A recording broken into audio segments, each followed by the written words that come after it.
So Andy, a couple of products that are aged here at Buffalo Distilling Company: the apple brandy and then the bourbon whiskey. Why age Krupnik? How did that come? Because I see that you have some barrel aged bottles here. Absolutely.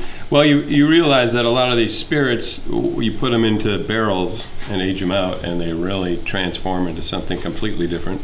You know, bourbon starts off as almost a moonshine, crystal clear spirit, and then, you put it into a barrel, and that's where it draws all this color and character and flavor from. And deliciousness. Yeah, and deliciousness. And the Krupnik we were enjoying, the original Krupnik is not a barrel-aged product. The color comes from the honey. It's a soft yellow, effervescent color. Right. Not effervescent, but lumescent. Yeah. Yeah, lumescent. Anyway, so we said, well, what if we put the Krupnik into a barrel? And we thought we had a eureka moment, like, wow, did we just discover barrel-aged Krupnik? I thought it would be unlikely because people put everything in barrels. But we couldn't find any examples of barrel-aged Krupnik anywhere online or at the local stores.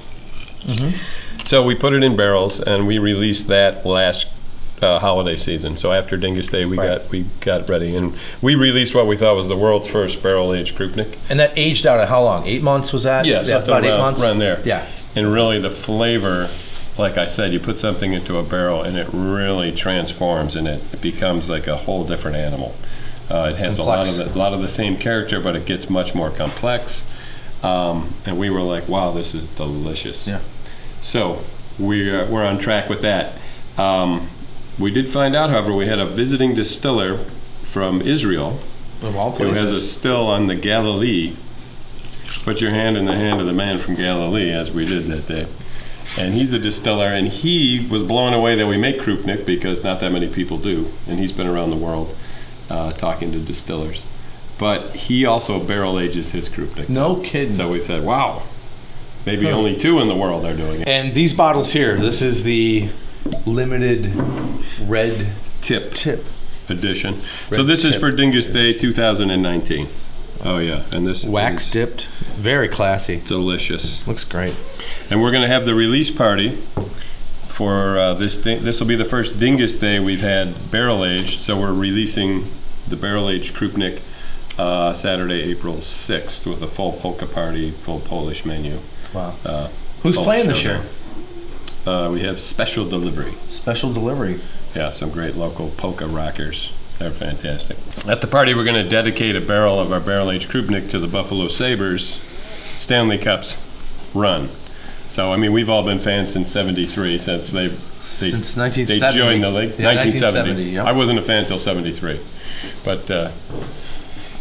So we're even though they've had a rough few years, we are. This is a team that hasn't made the playoffs in 7 years. 7 years. But we support them unwaveringly. Hey man, that's my team, brother. So we have a barrel of Krupnik that we're dedicating to the Buffalo Sabres Stanley Cup run, and we will not tap that barrel till they bring home the cup.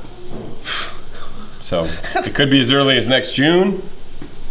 Or you could have invented some sort of new fossil fuel that would be powering cars in 30 years. We could all be traveling around in spaceships, individual spaceships by then. But we're committed to it. God help us. It's our team, though.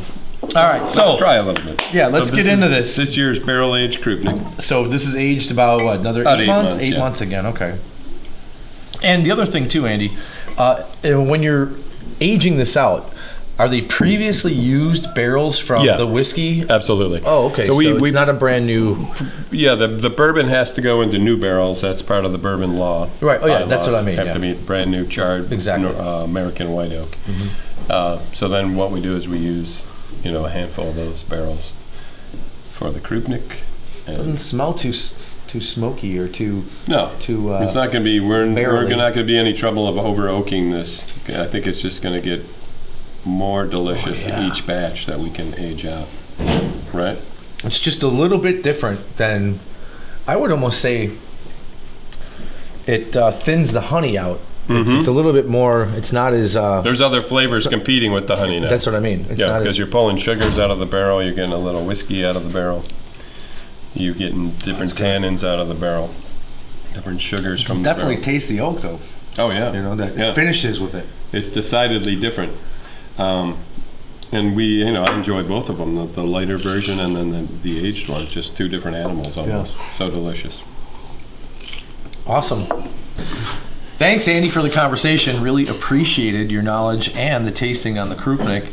And don't forget to join us down here at the distillery this Saturday for the Barrel Age Krupnik Party. Full polka, full Polish menu. Stop down and say hi.